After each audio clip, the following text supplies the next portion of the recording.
क्या? इसी ट्रैक से तो आ रहे थे हम लोग। नहीं, अब हमने रूट चेंज किया।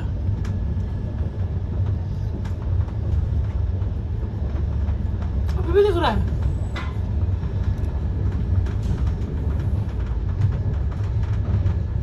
और क्लियर व्यू है।